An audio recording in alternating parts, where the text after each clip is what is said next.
नमस्कार श्रोते हो, स्वागत आहे आपलं सफर कथा विश्वाची विदर्शना या यूट्यूब चॅनलवर. आपण आहोत लेखक मो मराठे यांच्यासोबत बालकांड या कादंबरीच्या सफरीवर. मागील भागात आपण पाहिलं, आईविना लेकरू असलेल्या लेखकाला आता वडिलांपासूनही पारखं व्हावं लागलं. लेखकाचे वडील त्यांना त्यांच्या आत्तेच्या घरी सोडून गेले. त्या कोवळ्या मनावर काय काय परिणाम झाले असतील आणि त्यांना काय काय भोगावं लागलं असेल हे पाहूयात आजच्या भागात. खळ्यातून मागं येऊन मी पडवीत उभा राहिलो. काय करावं ते मला कळेना. काका मला इथे सोडून निघून गेले होते. पूर्वी मी आत्याच्या घरी राहत होतो, पण त्यावेळी मला काम होतं. आई आजारी म्हणून तुला ठेवलेल्या मांगरातच मी दिवसभर थांबत असे. आईनं हाक मारली की तिच्या पर्साकडच्या पोवळ्या उचलायच्या, ढिगाऱ्यात नेऊन टाकायच्या. जेवायला आणि झोपायला आत्याच्या घरी यायचं. बाकी सगळा वेळ तिकडेच. आता आई नव्हती, मांगर नव्हता, तिच्या पर्साकडण्याच्या पोवळ्या नव्हत्या, काकाही नव्हते. मला एकट्याला आत्याच्या घरी सोडून निघून गेले होते. काय करावं हे समजून मी थोडा वेळ खळ्यातच उभा राहिलो आणि मग चुलीपाशी आत्या असेल म्हणून आत आलो. कोपऱ्यात उभासा राहिलो. आत्या चुलीपाशी बसली होती. अण्णा, आप्पा, नागेश भोवताली बसले होते. कोणी काही खात होता, कोणी काही पीत होता, कोणी चुलीसमोर शेकत बसला होता. मी तिथं आलेला आत्याने बघितलं. म्हणाली, गेलो मरे मोरो, तू ये, खायचे देसा तुला किता तरी. मी पुढं गेलो नाही. बावरून होतो तिथेच राहिलो. माझ्याकडे बघत अण्णा म्हणाला, हो खुळो, आता एटा राहणार सेनी? खुळो कशान रे? आत्यानं विचारलं. खुळो नाही तर किता, अण्णा म्हणाला. बघ तरी त्याच्या हारी कोणीतरी खुळो जिलगो दिससे. तसंच दिससे का नाही बघ. केसांचं करडं वाढलं असे डोकीवर, हातापायांचो काढू झाले असत, लंगोटी नेसलेली, तोंडावरनी तर अगदी खुळोच दिसतेसे, बघ तरी. अण्णा म्हणाला आणि हसू लागला. काय नाही रे खुळो, आत्ते म्हणाली आणि तिनं मला विचारलं, तूसंच का रे खुळो हनू? मी काही उत्तर दिलं नाही. मेंगळूरचा हसत उभा राहिलो. भिंतीच्या कडेला झालो. खुळो नाही तर किता गो आहे? हो एक खुळो तर त्याचो बापूस 10 खुळो, अण्णा पुन्हा म्हणाला. तेव्हा तिथे बसलेला नागेश आप्पासुद्धा हसले. काय खुळो नाहीसे, आत्या आवाज चढवून म्हणाली. तिला खुळो बिळो किता म्हणवेचा नाही. आईस मेलीसे बापडेची आणि बापूस लागलो सुदेश धडीला. आपण जासे सेनी, नागेश म्हणाला. मग पोराला घेऊन जायवा मगो बरोबर. त्याला एठा किती लठ्ठेवेचो, लहान सरे तो, आत्ते म्हणाली. के म्हणे फिरेल बापा मागणी. रे लेठा, जसे तुम्ही तसो तो रे, खाईल तुमचे बरोबर. आणखीन तो कायमचो का रेणारचे? त्याचे बापशीची व्यवस्था झाली नीट की जाईल मरे बापाशी बरोबर. आत्यानं सांगितलं आणि मला म्हणाली, ये रे एठा बेस. तरी मी घाबरूनचा उभाच राहिलो. अण्णा म्हणाला, आधी त्याला न्हावेपुडा बसाय, डोईवरचा करडं कापणी घे, मग चांगला न्हावे घाल तिला. जानवा बघ त्याचे गळ्यातला, सुंबसुद्धा त्याच्यापेक्षा उजळ दिसेल, भुरसो केंचो. अण्णानं चहा संपवला. नागेशने संपवला. ते बाहेर जायला उठले. उठता उठता माझ्याकडे बघत नागेशने विचारलं, बघसस किता असा? अण्णा किता म्हणलो तर? दात घासलेस सकाळी, तोंड धुतलास? मी दात घासले नव्हते, तोंड धुतलं नव्हतं, म्हणून काही न बोलता उभा राहिलो. ते आत्तेला समजला. ती म्हणाली, अगो तिला राखुंडी देस गो.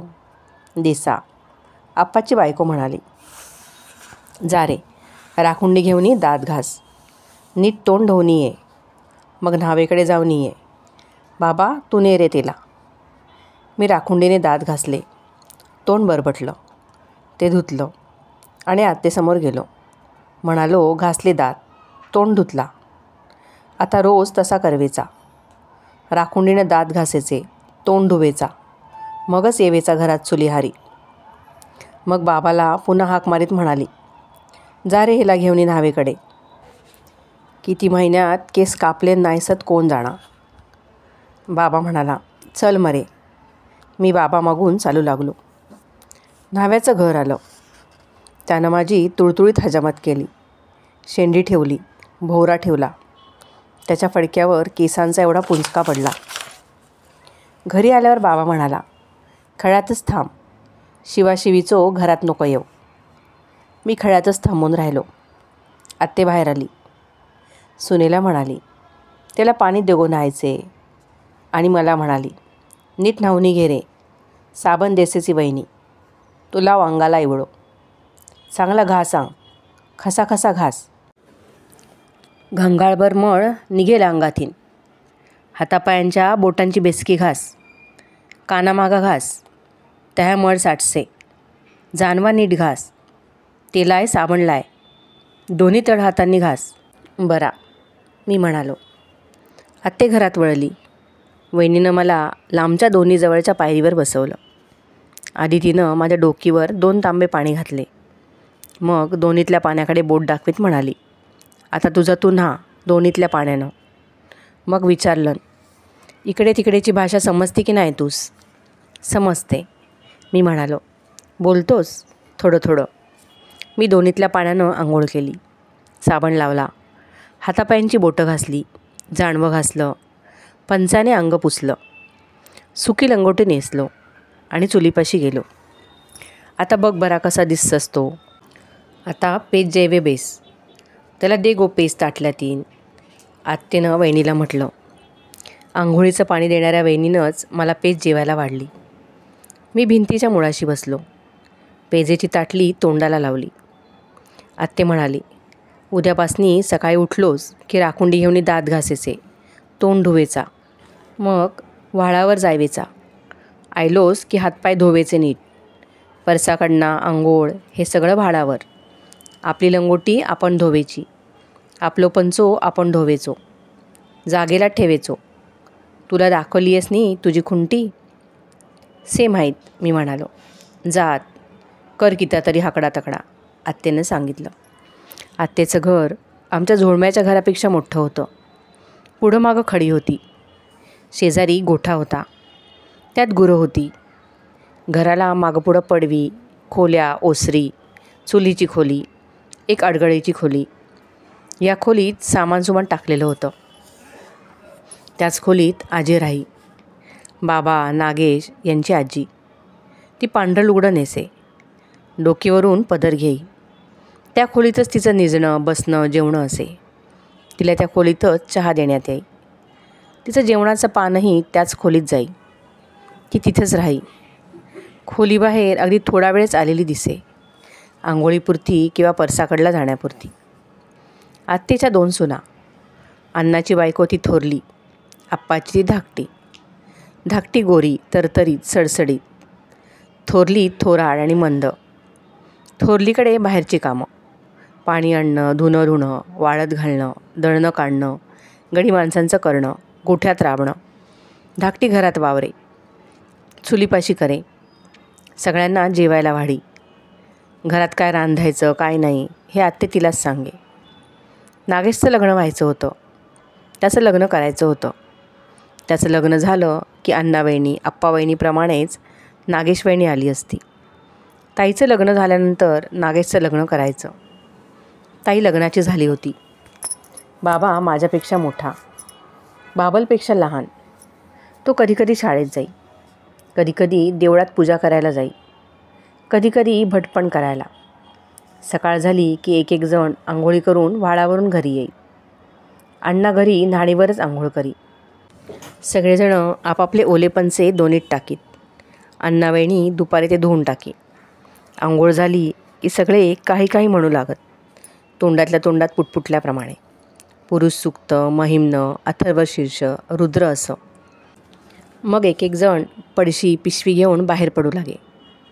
बाबाही कधीकधी असा निघे. तेव्हा आत्ते मला म्हणे, तूही जायवे लाग मरे, तुझी आता मुंज झालीसे, तुला दक्षिण घ्यावे हरकत नाही. बाबा चल म्हणाला तर मी जाई. पैरणीच्या खिशात सवळ्याची लंगोटी ठेवायची, त्याच्याबरोबर जायचं. दक्षिणा मिळाली पैसा आणा तर आणून आत्तेकडे देई. म्हणे आत्ते गो, दक्षिणा मिळाली पैसो ठे. दुपारनंतर संध्याकाळपर्यंत सगळे परत येत. संध्याकाळची जेवणं एकत्र होत. माझघरात पानं मांडली जात. तिथेच कोपऱ्यात देवारा होता. भिंतीच्या मुळाशी पानं ठेवायची. मोठ्यांना पाट, त्यांच्या पाटाशेजारी पाण्याचं तांब्याभंड भरून ठेवलेलं. मुलांना पाट नाही. मोठ्यांच्या जेवायला बसायच्या जागा ठरलेल्या. आधी आत्तोबा, मग अण्णा, मग आप्पा, मग नागेश. ही एका भिंतीमुळाची रांग. दुसऱ्या भिंतीकडेच आम्हा मुलांची. पहिल्या दिवशी आत्तेनं मला जागा ठरवून दिली. म्हणाली, तू एठा बसवेचा, म्हणजे तुला कोणी उठवेचो नाही. हाकडा तकडा बसलोस दुसऱ्याच्या जागेवर तर तुला उठ म्हणणी सांगतील. किता बेसेन मी म्हणाला आणि आत्तेनं दाखवलेल्या जागेवर बसू लागलो. रात्रीची जेवणं झाली की पुरुष मंडळी पडवीवर खळ्यात येऊन बसत. कोणी पानसुपारी खात. अण्णा खळ्याच्या पेढेकडे जाऊन विडी ओढून येत. थोड्या वेळाने आप्पा पडवीवर आपली गादी चटई पसरी. एक कंदील समोर ठेवी.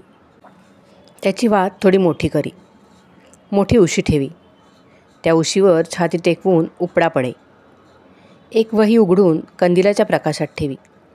शीस पेन्सिल हाती धरी आणि मोठ्यानं म्हणे, चला सांगू लागा आजचं हिशोब. तो कोणीतरी पुढे येईल म्हणून वाट बघत थांबे. कोणी आपणहून पुढे येत नसे. मग तो मोठ्यानं म्हणे, कोणाला ऐके आला नाही का, हिशोब सांगू लागा मरे. तरीही कोणी पुढे येत नसे. मग आप्पा एकेकाला नावाने हाक मारू लागे. नागेशा, आयलो. नागेश खळ्यात असे. तो तिथून थोडासा जवळ येई. पडवीच्या पायरीवर बसल्यासारखं करी काळोखात आणि म्हणे, एकादशनीची दक्षिणा मिळाली 4 आणे. आईकडा दिली. आये दिलीन काय गो नागेशानं दक्षिणेची पावली. तो पडल्या पडल्या आत्तेला विचारी. दिलीन. आत्ते बाहेर पडवीवर येत म्हणे, 4 आणे दक्षिणा नागेश. आप्पा म्हणे आणि वहीत लिही. इतकाच, दुसरा काय नाही. आप्पा विचारी. अरे सत्के कामा भिक्षुक्यात तरी. हे आठवड्यात मी फक्त 4 एकादन्य केलो. ता सांगला तुला. दक्षिणेचे पैसे आईकडे दिले. तू वयातसुद्धा मांडलास. नागेश सांगे. ता मांडला रे, पण आज इतकाच का. आप्पा विचारी आणि अण्णाला म्हणे, अण्णा तुझा सांग. अण्णा पडवीवरच थोडा पलीकडे असे. आपल्या कपड्यावर तेल थापीत बसलेला असे. तळहातावर भरपूर खोबरेल घ्यायचं. ते हजामत केलेल्या कपड्यावर ओतून घ्यायचं आणि थपाथपा थापायचं. तसा तो बसलेला असे. त्याचा तेल थापण्याचा थपाथप असा आवाज येत असेल. कपड्यावर 2-3दा तेल थापायचं. थपाथपा करीत बसायचं. मग कानात तेल घालायचं. एका झालं की दुसऱ्या. एकेका कानात 2-2दा. कानाच्या पाळ्या ओढायच्या. आपणच कान हलवायचे. मान वाकडी तिकडे करून धरायची. तसं करताना कानावर तळवा दाबून धरायचा. पक आवाज काढायचा. हे सगळं करीत असल्यामुळे त्याला आप्पाची हाक ऐकू गेलेली नसे. मग आप्पा पुन्हा मोठ्यानं म्हणे, अण्णा तुझा सांग. पैसो काय नाही. देवळात 2 नारळ मिळले ते घरात दिले. अण्णा बसल्या जागेवरूनच सांगे. त्याचं थपाथपा सुरू करी. होय गो. आप्पानं हे थोड्या मोठ्या आवाजात माझघराच्या दिशेने तोंड वळवून विचारलेलं असे. त्याची हाक ऐकून आप्पा वहिनी माझघराच्या दारापर्यंत येई आणि सांगे, आयले 2 नारळ आयले, लहान सतपण. देवाला कोण ठेवणारसे मोठं नारळ. तू पुजाऱ्याला मिळसे नी.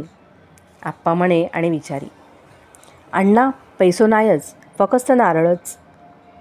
तिला मी किता करू. थोडं चिडीच्या स्वरात अण्णा विचारी आणि तो तळपायांना तेल चोळू लागे. तुझा किता. आप्पा आता आत्तोबांना विचारी. माझा नाही काय. ते दूर बसूनच सांगत. नाही कसा. भटपणाला के तरी गेलो असशील नी. नाही के ते म्हणत. आप्पा वहीची मागची 2-4 पानं चाळी. मागच्या पानात लिहिलेल्या आकड्यांचा अंदाज घेत म्हणे, कसा भागणार. सर्वजण ते ऐकून बोलायचे थांबत. मग अण्णा बसल्या बसल्या जागेवरूनच म्हणे, तुझा नाही सांगला असता. मिळले 7-8-12 आणे. हे एठा मांडले आणि हे आईहारी दिले. हे बघ. आता खर्चाचं सांगो मगो. आप्पा म्हणे आत्तेकडे तोंड करून. तांदळाचं गोण हाडलो. आत्ते सांगे. एक पाय दुमडून भिंतीच्या मुळाशी बसून, एक हात दुमडून कानाशी धरीत. गोण? आप्पा मोठ्याने विचारी. गोण हाडलो म्हणजे बरा पडेस से. पुढचे 8-15 दिवस, आत्ते सांगे. पैसे केतीन दिलेस? सले तुझे हारी? आप्पा विचारी. माझे हारी रे केतीन चणार? हाडलो उधारीवर, आत्ते सांगे. घरात तांदूळ नाका गोणभर? इतकी माणसं जैवेची, ते आणखी गडी माणसा, राखणो पै पावणो. आता एक भाचो, कोणीतरी म्हणे. सौंदे, आत्ते म्हणे. आवाज जोरात काढीत म्हणे. इतके माणसात तो जड नाही मला. आप्पा थोडा वेळ पुन्हा वहीची पानं चाळीत राही. मग पेन्सिल वहीच्या पानात ठेवून वही मिटून ठेवी. आडवा पडलेला उठून बसे. भिंतीला टोके. मांडीवर उशी घेई आणि म्हणे, कर्ज होचेसे. रोज कर्ज वाढवेचे. मला नको हे, बघा तुमचा तुम्ही. कर्ज झाली ती काय मी केली? अण्णा लांबून विचारी. मी तसा म्हटला का मी तसा? आप्पा आवाज उंचावून विचारी आणि म्हणे, परिस्थिती कितासे ता मी सांगला. ता तुझ्या अंगाला झोंबला तर तू बघ मरे सगळा. ही घे वही, ले हिशोब. असं म्हणत आप्पा हिशोबाची वही अण्णा बसला असेल त्या दिशेने भिरकावून देई. अण्णा किंवा कोणीच त्या वहीला हात लावित नसे. आप्पा बराच वेळ वाट बघत राही. कोणी काही बोलत नसे. मग आत्तेच वही आणून आप्पाकडे देई. म्हणे, तूच बघ रे सगळा. अण्णाच्यानं काय हैवेचा नाही. मग आप्पा पुन्हा वही आपल्या हाती घेई. मिठून ठेवल्यासारखं करीत म्हणे, सोपा नाही रे संसार चालयना. पैसो केतीन हाडू तर सांगा. उत्पन्न घटचेसे. खाणारी तोंडा वाढसच. सुपारी देण्याचे बोलीवर तरी सावकाराकडने किती कर्जा काढू मे. सुपारीच नाही पिकली तर दुसरा किता तरी करवे हवा. सगळेचा पूजा आणि भटपणावर नाही भागेचो. औंध गणपती तरी जादा विकवे हवे करणे. आप्पा असं म्हणाला की सगळे गप्प बसत. कोणी तिथेच लवंडे. बायका आत निजायला जात. बाबा आत्तेबरोबर माझघरात झोपायला जाई. मला आधीच झोप लागलेली असे. मी लंगोटी नेसलेला तसाच तिथं भिंतीच्या मुळाशी कलंडे आणि पाय पोटाशी घेई. मी तिथेच कलंडलेला कोणाला तरी दिसे. तो म्हणे, हो खुळो निजलो वाटता एठाच. त्यावर आत्ते म्हणे, मी नेसा ते लात. काय नको, पडू दे एटाच पडव्यावर. काय वाक खात नाहीचे. कोणीतरी म्हणे. अर्धवट झोपेत मला ते ऐकू येई. पण मी न ऐकल्यासारखं करून पाय पोटाशी घेई. मांड्यात हात अडकवी आणि झोपायचा प्रयत्न करी. आत्तेच्या घरी माणसं खूप. आत्ते, आत्तोबा, अण्णा, आप्पा, त्यांच्या बायका, नागेश, बाबा, ताई, मुलं, राखणा, काम करणारे गडी कामेरी, पै पावणे आणि आता मी. सकाळी मुलांना पेज जेवायला मिळे. एका मोठ्या पातेल्यात मुठभर तांदूळ आणि खूप पाणी घालून पेज शिजवली जाई. मुलांना रांगेने बसवण्यात येई. त्यांच्या पुढ्यात पेजेने भरलेल्या लहान लहान वाटल्या ठेवण्यात येई. पेज पिऊन टाकायची. ताटली धुवायला टाकायची. चूळ भरून टाकायची. त्यानंतर दुपारी एकदम जेवण. कामाला गेलेला आप्पा, नागेश जेवायला नसत. इतर सगळे असत. पाहुणा कोणी आला असेल तर तो असे. दुपारी आत्तेलच्या घरी आंबील करण्यात येई. कधीकधी 2 प्रकारची आंबील असे. एक पाण्यातली, एक ताकातली. ताकातली घरच्यांसाठी, पाण्यातली गडी माणसं, राखणा यांच्यासाठी. घरची माणसं आत माझघरात जेवायला बसत. गडी माणसं बाहेर पडवीवर. ताकातली आंबील छान लागे. पाण्यातली पचपचीत. आई ताकातली आंबील करी. आत्तेकडे मुलांच्या वाट्याला ताकातली आंबील फारदा येत नसे. एकदा आली. मलाही पेल्याभर मिळाली. मी प्यालो. मला आवडली. मी वहिनीला म्हटलं, आणखी वाढगो.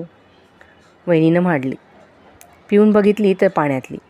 पाण्यातली नका, ताकातली दे, मी वहिनीला म्हणालो. मी मोठ्यानंच म्हणालो. बाहेर बसून जेवणाऱ्यांना ऐकू जाईल एवढ्या मोठ्यानं.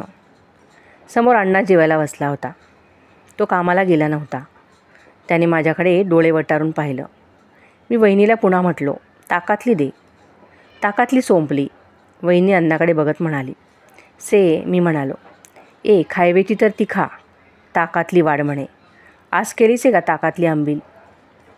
से, मी तरीही म्हणत राहिलो. खायवेची सली तर खा, नाहीतर बाहेर हो. अण्णा रागावून म्हणाला. आयलो मोठो ताकातली आंबील खाणारो. सगळे पाण्यातली पेसस. हेला म्हणे ताकातली हवी. चल जा. पुरे जेवलोस एवढा. मी पाण्यावरून उठलो. पाय आपटत आपटत दोणीवर गेलो. तिथंच बसून राहिलो. कधीकधी मधल्या वेळी भूक लागे. बाबा काहीतरी मागून घेऊन खाई, नाहीतर डबे उघडून खाई, पातेली उघडून खाई. मी जवळ असलो तर मी माझा हात पसरी. बाबा त्यातलं थोडं माझ्या हातावर टेकवी. आणखी मागितलं तर सोंपला असं म्हणत आपल्या तोंडात टाकी. मी हात मागं घेई. उन्हाळा चांगलाच सुरू झाला होता. लोक नुसते उघडे बसत, घाम पुसत, रात्री खळ्यात झोपत. घरात फणसं, काजी, आंबे आले होते. आधीच्या खोलीत आंब्यांच्या आढ्या पडल्या होत्या. पिकणाऱ्या आंब्याचा घमघमाट घरभर सुटला होता. एके दिवशी आडीतले खूपच आंबे पिकले. आज रात्री जेवताना घेऊया, नागेश म्हणाला. रात्रीची जेवायची वेळ झाली. सगळे आत आले. आपापल्या पानावर बसले.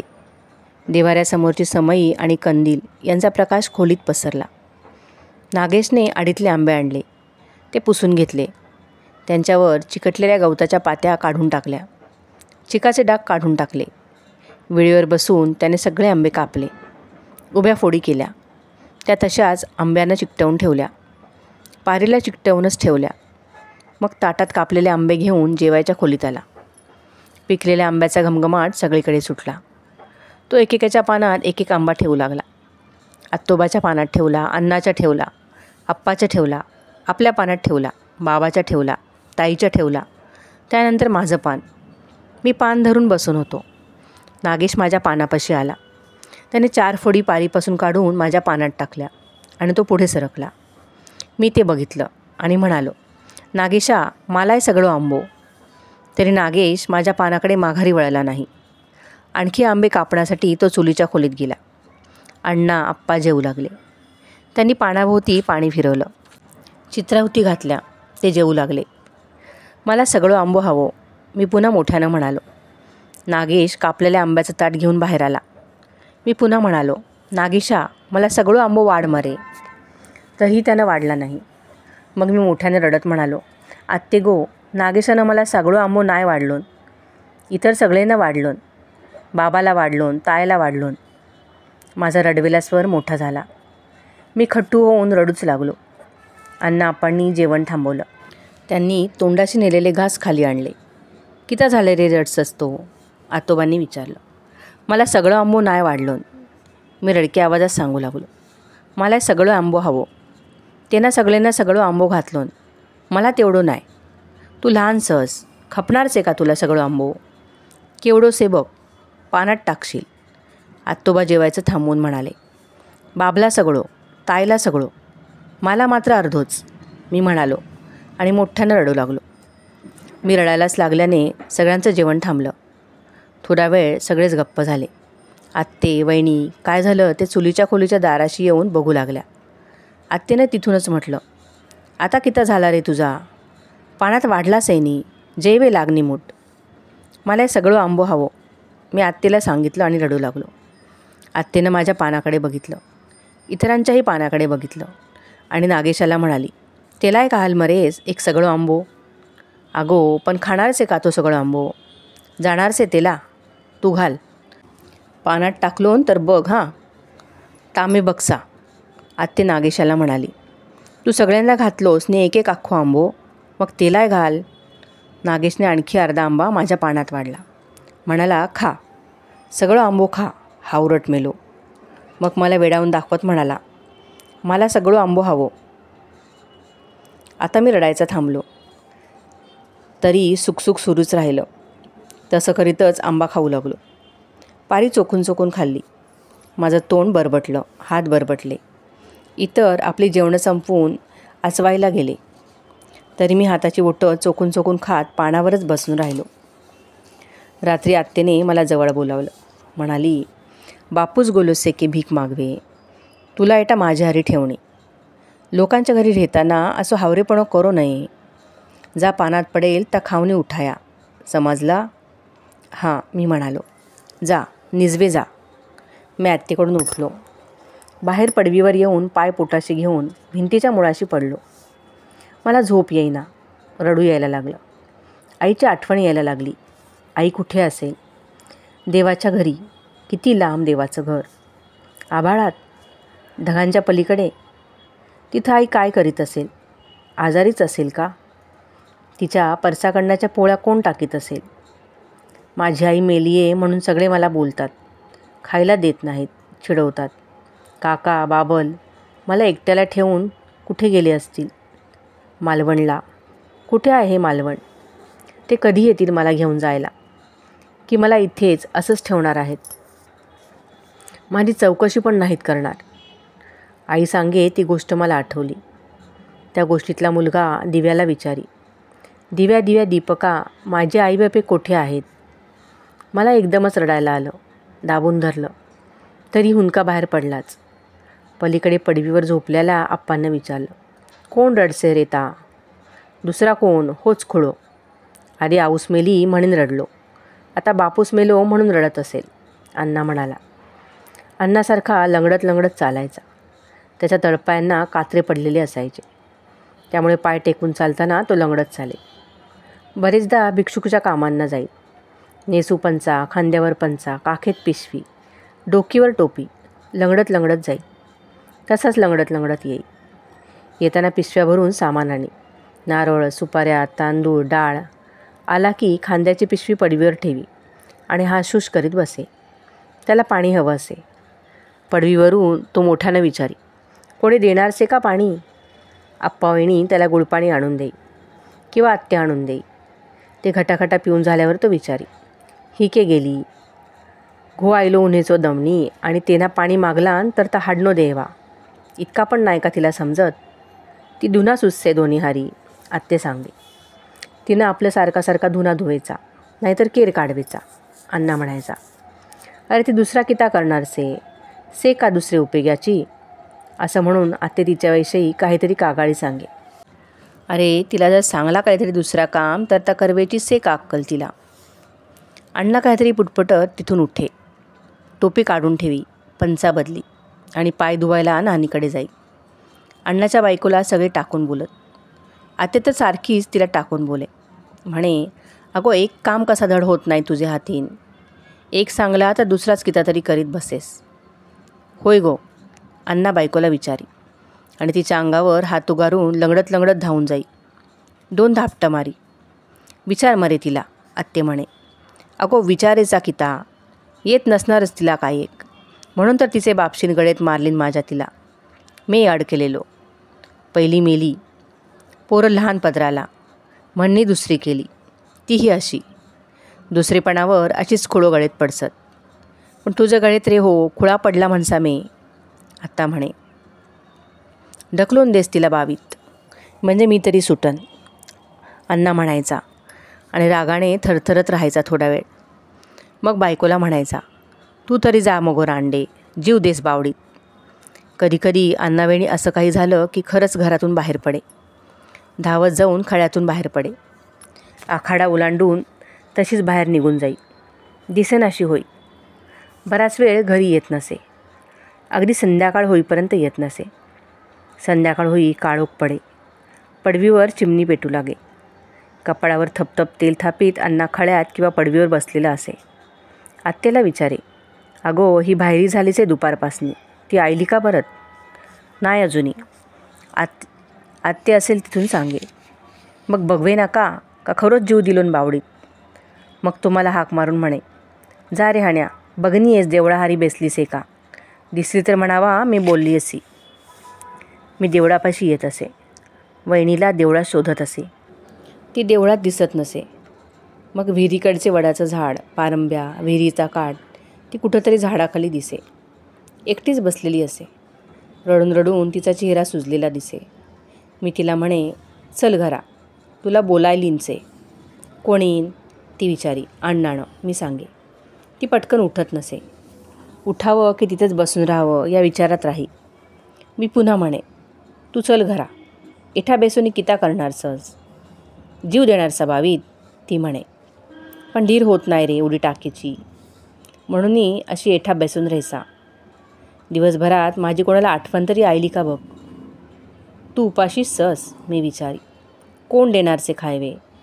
मी उपाशी पोटीच कामं करता. शेळापाका किता उरेल ता मला. एका म्हशीचं तरी पुढे ता ठेवायचा, नाहीतर माझ्या. एक दिवस मी खराच जीव देणारचा बावीत, म्हणजे कळेल. ती असं म्हणत बसून राही. मी चल म्हणलो तरी घरी यायला तयार होत नसे. मग मी घरी येऊन अण्णाला सांगे, वहिनी विहिरी बैसलीसे, घरा येवे तयार नाहीसे. रांडेची ही मिजास, अण्णा रागाने म्हणे आणि लंगडत लंगडत विहिरीकडे जाई. मारीत मारीत तिला घरी घेऊन येई. पावसाळा सुरू झाला. आकाश काळ्या काळ्या ढगांनी भरून गेलं. धो धो पाऊस पडू लागला. वारे जोरात वाहू लागले. झाडं पिरगळली जाऊ लागली. खळ्यात पावसाळ्याचं पाणी साठू लागलं. सामान आणायला कधीकधी दुकानावर जावं लागे.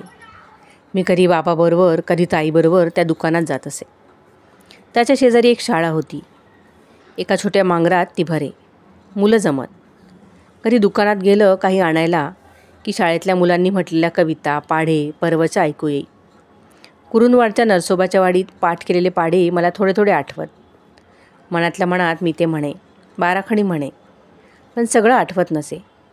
विसरून जायला झालं होतं. दुकानाजवळची शाळा सुरू झाली. एके दिवशी आत्ता मला म्हणाली, नाव घालवायचं का तुझ्या शाळेत? हां, मी म्हणालो. आत्ते ताईला म्हणाली, जा गो, हिला शाळेत बसविन ये. मास्तराला सांग, नाव बिव घालायचा मग बघूया. त्याला नुसतं बसवा शाळेत. सांग आई मेलीसे. बापूस केंच्या तरी गावा पोट भरवे गेलोसे. हाकडा तकडा करीत येणार तर त्याला शाळेत पाठायचा. काढलीन 4 अक्षरा तर काढलीन. जा. ताई तयार झाली. आत्ते मला म्हणाली, पाटी पेन्सिल से काय रे? से, मी म्हणालो. माझ्या पिशवीतून फुटलेल्या पाटीचा तुकडा काढला. पेन्सिलीचा तुकडा काढला. आत्ते पुढं धरीत म्हणालो, ही बघ पाटी. हो तुकडो, ही तुझी पाटी? आत्तेनं हसत हसत विचारलं. फुटली सुरलाला, एवढेच तुकडं उरलो. तो घेऊन आयलो सा. पुरेल तेवढं. मास्तर म्हणालो, मोठी पाटी हवी तर हाडू या नवी. तोपर्यंत पुरेल ही. जा घेऊन ये. ताई मला शाळेत घेऊन गेली.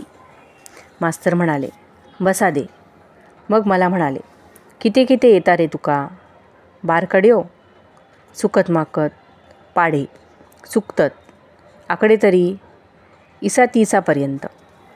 मास्तरांनी थोडा वेळ विचार केला आणि ताईला म्हटलं, माझे किती? 25 पोरात आणखी एक वाढलो. बस रे थय. मास्तरांनी एक रांग दाखवली. तीत मी जाऊन बसलो.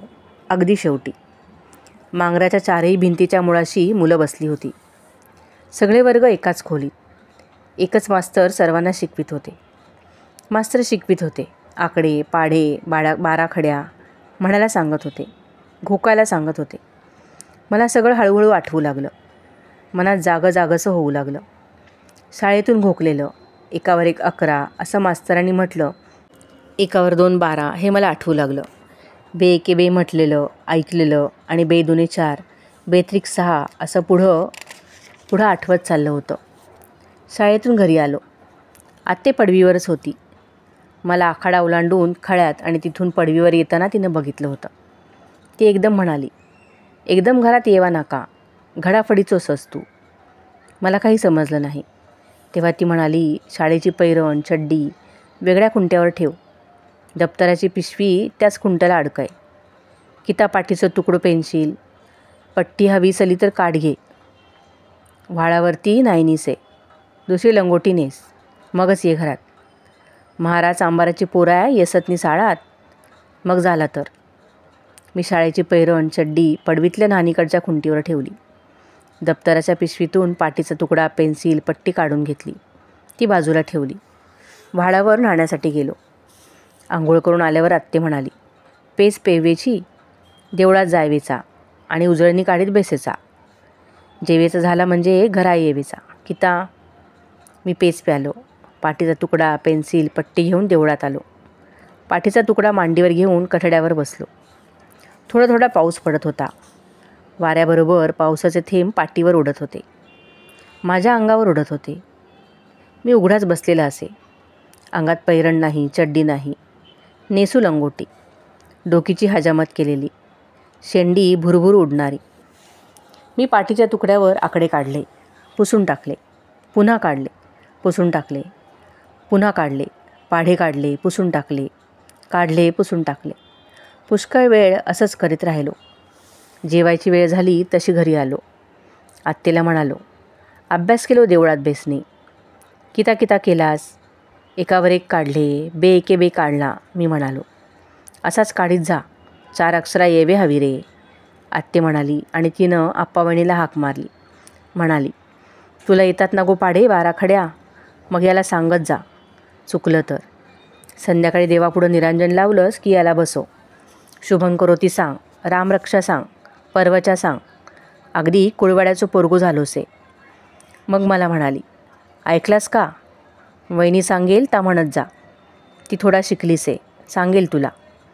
संध्याकाळ झाली की पाय धुवायचे, देवापुढं बसवेचो.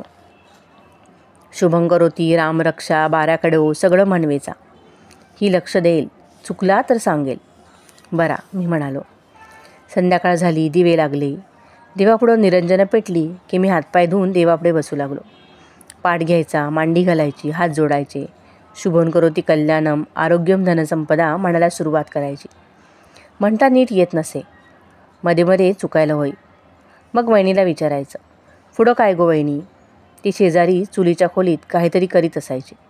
ती सांगायची, अरे असं नाही, असं. मी तसं म्हणे. वहिनी सांगे, बरोबर मारे. मला शाळेचा अभ्यास येऊ लागला, आकडे येऊ लागले. मास्तरांनी शिकवलेले पाढे येऊ लागले. मास्तर माझी पाटी तपासीत आणि मला सांगत, इतरांच्या पाट्या तपास. मी इतरांच्या पाट्या तपासीत असे. कोणाचं चुकलेलं आढळलं तर मी मास्तरांना म्हणे, याचं चुकलं. तर मास्तर म्हणत, चुकलं तर सांग त्याला, दाखव कसं काढायचं ते, तुला येतं ना? मी पुढे होई. ज्याचं चुकलं असेल त्याला सांगे. अरे 5 त्रिक 16 नव्हे 15. मास्तर 4 ओळी शुद्धलेखन घालत. माझं ते बरोबर येई. माझ्यापाशी पाटीचा एकच तुकडा होता, म्हणून लहान जागेत लिहावं लागे. मास्तर म्हणत, तुला सगळं येतं, भटणीला एक पाटी आणून द्यायला सांग, पुस्तक आणायला सांग. मी आत्तेला म्हणालो, आत्ते गो, मला मोठी पाटी हाडवे हवी. पुस्तक आहे हाडवे हवा की त्याला सेती पाटी पुरत नाही? नाही, मास्तरने सांगला से मोठी पाटी हाडवे. तो म्हणसे मला सगळा येसे, पण मोठी पाटी हाडवे सांग. हाडूया हां, आत्ते म्हणाली. मी सांगसा आप्पाला.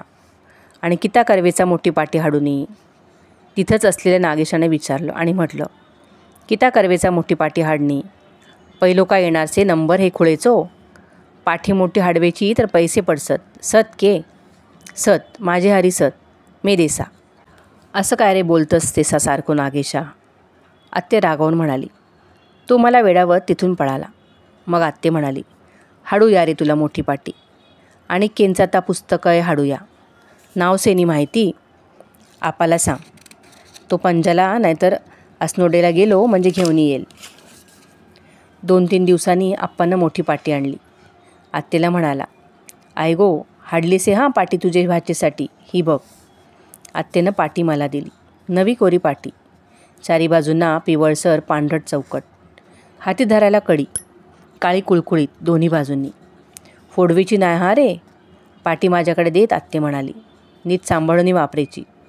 शाळा शिकसस तोपर्यंत पुरवे हवी. बापूस झालो तरी नवी पाटी केथीन हाडणारसे. हां, मी म्हणालो आणि पाटी कुरवाळू लागलो. शाळेतून घरी जाताना मास्तर अभ्यास करून आणायला सांगत. पाढे, 12 खड्या, पावकी. शाळेतून घरी आलं की व्हाळावरून आंघोळ करून यायचं, पेज प्यायची आणि नवी पाटी घेऊन देवळात जायचं. असं माझं सुरू झालं. देवळात जायचं, कठड्यावर बसायचं, मांडी घालायची, पाटी मांडीवर घ्यायची, दोन्ही पाट्या भरून उजळणी काढायची, शुद्धलेखन काढायचं. दप्तरात ठेवताना ती नीट ठेवायची, काढलेलं पुसता नाही. शाळेचा सगळा अभ्यास मी पाटी भरून करून नेऊ लागलो. मास्तरांनी पाटी दाखवायला मुलांना सांगितलं की मी सगळ्यात आधी माझी दाखवी. मास्तर ती हाती घेत. दोन्ही बाजूंनी मी काढलेला अभ्यास बघत, विचारत, सगळा अभ्यास केला का? मी म्हणे, होय केला. मग मास्तर दोन्ही बाजूने पाटी बघत, नीट बघत, पुन्हा पुन्हा बघत आणि म्हणत, सगळं बरोबर, शाब्बास, जा इतरांच्या पाट्या तपास. मी इतरांच्या पाट्या तपाशी. मास्तर धडा वाचायला सांगत. मी तो मोठ्यानं सगळ्यांना वाचून दाखवी, घाबरत नसे. कविता म्हणायला सांगितली की धडाधडा म्हणून दाखवत असे. मास्तर म्हणत, सगळं येते रे तुला. लवकरच मास्तरांनी मला रांगेत पहिल्या नंबरवर बसवलं. म्हटलं, तुझा पहिला नंबर, आता तो सोडायचा नाही. मी म्हटलं, नाही सोडणार. मग सगळ्यांना पाढे सांग बरं, मास्तर म्हणाले. मी सर्वांच्याकडे तोंड करून उभा राहिलो आणि सुरू केलं, बे के बे. शाळा सुटल्यावर घरी आलो. कपडे काढून खुंटीवर ठेवले. आंघोळ करून चुलीच्या खोलीत आलो. तिथं आत्या होती, आप्पा वहिनी होती, नागेश अण्णा होता. मी आत्याला म्हटलं, आज सगळ्यांना पाढे सांगवे मास्तरांनी मलाच सांगला. मग आयला का सांगवे, का चुकलोस? आत्यानं विचारलं. आयले, मी सांगितलं, सगळे आयले, चुकलो नाही. पाढे सांगवे आयले, कविता सांगवे आयल्यो, पुस्तक वाचसे सांगितलं आणि ता आयला. शाब्बास मरे, आत्ते म्हणाली. आत्ते गो, मी म्हणालो, मला सगळं अभ्यास येसे. मास्तरांनी मला पहिले नंबरवर बेसवे सांगला असे. असा, बरा बरा. शेजारीच असलेला नागेश म्हणाला, बक्षीस देवा हवा तुला, कित्या बरा देऊया? ढोंडो देव एक का शेण्याचा गोळो? गपरे नागेशा. आत्ते त्याला रागावून म्हणाली, तुला आयलो का कधी अभ्यास? मग तो करचेसे तर करो दे. आयलो माळो भाचेसो, नागेश म्हणाला आणि मला वेडावून दाखवत तिथून पळाला. मी पेच प्यालो, पाठी घेतली आणि देवळात आलो. मला वाईट वाटलं होतं. मी आत्तेला एवढं सांगतो की मला सगळा अभ्यास येतो, मास्तर माझं कौतुक करतात आणि नागेश मला चिडवतो. मला वाईट वाटत होतं, पोटातून वाईट वाटत होतं. मी देवळात आत आलो, देवासमोर उभा राहिलो आणि देवाला म्हणालो, देवा, या नागेशाला शिक्षा कर, मला तो चिडवतो. आता संध्याकाळ झाली. दिवे लागले की आप्पावणीच मला हाक मारू लागली. म्हणू लागली, चल रे, निरांजन लावतो देवापुढे. पाढे पर्वाच्या म्हणायची ना. मी हातपाय धुवून देवासमोर येऊन बसू लागलो. पाठ ठेवायचा, मांडी घालायची, हात जोडायचे, डोळे मिटायचे, सुरू करायचं, अ आ ई ई. वहिनी म्हणायची, अ आ ई कसली म्हणतोस? नाही का पाठ झाली? तरी म्हणतो घे, उजळणी होईल. असं म्हणत मी पुन्हा अ आ ई सुरू करायचं. 12 कड्या, आकडे, पाढे, पावकी, निमकी सगळं म्हणत राहायचं. त्याच्या आधी शुभंकरोती, रामरक्षा, दत्ताची पदं, नरसोबाच्या वाडीला म्हटलेली, ऐकलेली, धन्य हो प्रदक्षिणा सद्गुरू रायाची, काशाय वस्त्रम, पहिले पहिले देवे, गणनाम त्वा गणपतम हवामहे. हे झालं की अश्विनी, भरणी अशी नक्षत्रांची नावं, चैत्र, वैशाख, वसंत ऋतू अशी ऋतूंची नावं. बाबल म्हणाला, ऐकता ऐकता पाठ झालेलं महिमणातलं श्लोक, महिमना, पार्ते, परमविदुषो असं सगळं म्हणून झालं की जप. रामाचा श्रीराम, जय जय राम तो पुष्कळ वेळ. मग दत्ताचा, ओम श्री दत्तात्रेयाय नमः सारखं म्हणत राहायचं न थांबता. म्हणता म्हणता आवाज वाढे, वर जाई, डोळे मिटत, हात जोडलेलेच राहत. माणसं जेवायला माझघरात जमत. पाटपाणी ठेवण्याचे आवाज येऊ लागत. तरी मी डोळे मिटून हात जोडून चढ्या आवाजात म्हणत राही. मग तिथं आलेले नागेश किंवा अण्णा म्हणे, स्वामी महाराज, पुरे झाली आता ध्यानधारणा. देवाला कंटाळो येईल आणि तो पळणी जाईल. मग केतीन हाडे चोतेला शोधणी. थांबाय आता आणि गिळवे चल. दुसरा म्हणे. सगळे हसत. मी म्हणणं थांबवी, पाठ उचलून ठेवी आणि जेवायला बसे, खाली मान घालून. काहीच न बोलता जेवत राही. मला मनातून मात्र आनंद झालेला असे. आपणाला सगळं येतं, म्हणताना चुकत नाही. मास्तरही म्हणतात, मला सगळं येतं. तसंच येत राहायला हवं. पहिला नंबर कधी सोडायचा नाही. काका बाबल आले मला न्यायला की त्यांना सांगणार, माझा पहिला नंबर आहे शाळेत. एके दिवशी शाळेतून आलो. शाळेचे कपडे काढून नेहमीच्या खुंटीवर ठेवले. दप्तराच्या पिशवीतून पाटी, पट्टी, पेन्सिल, पुस्तक काढून बाजूला ठेवलं. पंचा लंगोटी घातली. व्हाळाकडे निघालो. जाता जाता बघितलं तर पडवीवर कोणीतरी पाहुणा बसलेला, भिंतीला टेकून. पण मी लक्ष दिलं नाही. व्हाळाकडे निघालो. मला आत्यानं हाक मारली, जा नावनी ये मरे, व्हाळावरतीन लवकर. तुला भेटवे पाहुणे आयलेसत, मालवणातील. मालवणहून? काका बाबल असतात तिथून. मी व्हाळाकडे पळालो. रोजच्यासारखा डुंबत बसलो नाही. थोडक्यात आंघोळ आटपली, वरवर पंचा धुवून घेतला आणि घरी आलो. पाऊस पडत होता, तरी झाडाच्या आडोशाला थांबलो नाही. घरी आलो. लंगोटी, पंचा वाळत घातला आणि पडवीच्या एका टोकाशी बावरून बावचडून उभा राहिलो. येस मरे जवळ, आत्याने म्हटलं. मी थोडा जवळ गेलो. तूच हानू ना? पाहुण्यानं विचारलं. मी काही न बोलता उभा राहिलो. मग मान हलवली. तुला बघायच आलो रे मालवणाहून, पाहुणा म्हणाला. त्याने एक पुडी पिशवीतून काढली. आणि माझ्यापुढे धरली. म्हणाला, ही घे पुडी, बाबलाने दिली आहे. मी हात पुढं केला नाही. आत्तेकडे बघत राहिलो. मालवणास असतात तुझे वडील आणि भाऊ, आहे ना माहीत? पाहुण्यानं विचारलं. हं, मी म्हणालो, लक्ष पुडीकडे. घे मरे पुडी, पैरण दिली नाही वाटतं बाबलनं तुझ्यासाठी. पाहुणा सांगू लागला, बाबल माझ्याकडे कपडे शिवायस शिकतोय रे, त्यानं शिवलीन तुझ्यासाठी. घे घे, आत्ते म्हणाली. मी पुडी घेतली आणि तिथेच उभा राहिलो. घालून बघ, पाहुणा म्हणाला. आत्ताच नको अगदी, आत्ते म्हणाली. मग बघ घालणे. आता देस माझी हारी, मिठे ऐसा मग देईन. मी पुडी आत्तेच्या हाती दिली. आत्तेनं आप्पावहिनीच हाक मारली. ती म्हणाली, पुडी तिच्याकडे देत आत्ते म्हणाली, ही ठे गो आत, फडतळात ठे. बाबलान पैरण पाटलींचे म्हणा हनुला. घालणी बघ म्हणू निवांतपणानं. पुडी घेऊन वहिनी आत वळली. मी तिथेच राहिलो. शाळेतून आलास? पाहुण्यानं थोड्या वेळानं विचारलं. मी म्हणालो.